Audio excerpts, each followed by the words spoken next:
try to figure out what we want to do. It's a pretty complex situation this afternoon with these thunderstorms and the directions that they're moving in, and how we want to handle it. So I'm going to jump off, and we will be back on here momentarily to answer your questions. All right, so we have no sound. Oh, okay. All right, so they have sound now. So I guess I just talked the whole time without sound, right? All right.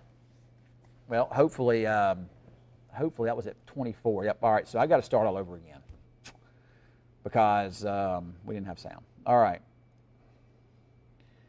So hard to say what I want Cameron to do, Jaden. I'm looking at the storms here. That's the best storm on radar is this one down to the south. Right. It's going to end up being a right. Yeah, it's moving right, moving almost due east.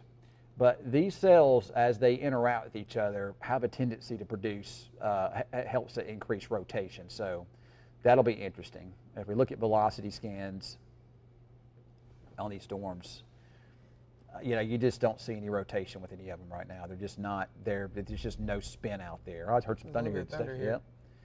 Yeah. You just don't see a lot of spin with them yet. But I'm concerned, though, that as this big cell that's moving into Wilbarger County merges with this cell to the left, it could wind up maybe helping it spin a little bit. So we'll have to keep an eye on that. But and we'll see if any storms can come up to the south. There's a big storm down there south of Abilene, but these storms, to get tornadoes, we really would have had to let these storms hold off. It's so much moisture in the atmosphere, though it may not matter. I think these storms will go on to produce tornadoes once they get up into Oklahoma, where the atmosphere really going to be favorable for that later on this afternoon. So, all right, so I'm going to jump back over on the wall real fast to kind of talk about what we're seeing here.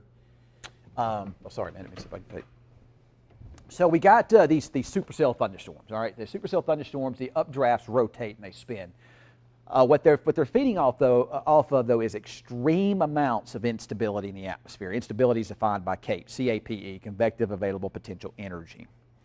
We got some strong upper level winds moving in from the west. That's helping these storms take off a bit.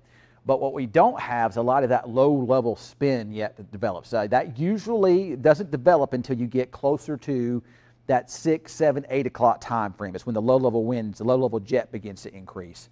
I think that could line up perfectly with these storms up here in Oklahoma this evening, up closer to Oklahoma City. But with these storms developing as soon as and early as they may have a tendency to gobble up a lot of that instability or that energy. So as we do see the low-level wind shear increased, these storms, they could be through here and then kind of more up into this area here. So right now they don't have a big tornado threat with them. They're a hail threat. And when you see this much instability in the atmosphere, you get big hail. It causes the updrafts to be stronger. So you get big hail associated with these. And so far, that's kind of what we're looking at. The strongest supercell is this one down here south of Seymour, and that's moving almost due east into the southern parts of Archer County.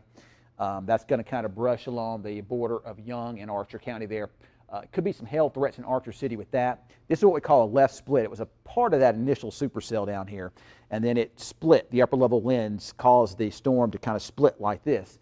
And that's lifting northward, and this is a heavy rain and smaller hail-producing storm there in southern parts of Wilbarger County.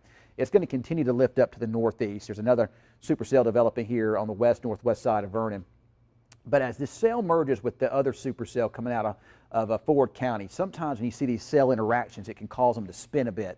So we'll have to watch that, and oftentimes you see that interaction, they spin a bit, and then they turn more to the east. So if that were to happen, we could wind up seeing some of these storms move right at Wichita Falls.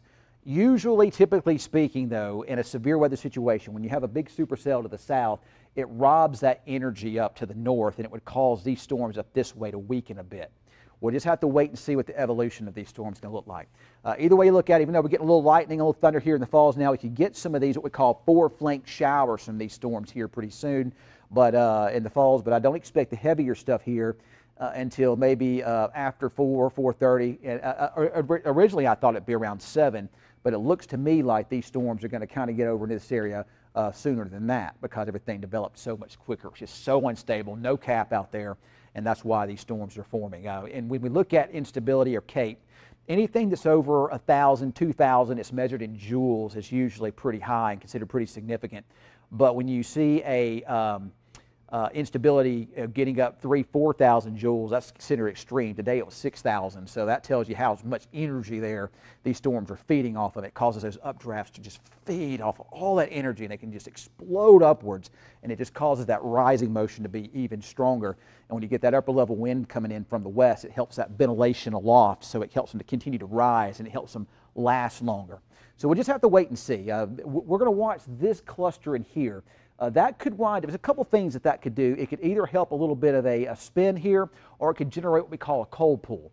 If you wind up seeing a merger of these cells in here and it become what we call outflow dominant, meaning they're pushing all that wind out, they're pushing colder, rain-cooled air out, and that too would gobble up all the instability here and would greatly lower our tornado probabilities here in at least North Texas. Not saying that's going to happen, I'm just kind of talking out loud. We do have a new tornado watch. This has been issued for all of Oklahoma, down into North Texas. The Storm Prediction Center says it's one of those PDS, particularly dangerous situation. They only issue those and put that wording out with that when they see rare combinations of parameters that can produce significant severe weather, such as significant tornadoes. So we'll keep an eye on that. I think that biggest threat could wind up being up here in Oklahoma, but we need to watch these storms over the next several hours and just see what their overall evolution is going to look like, and we'll kind of keep an eye on that.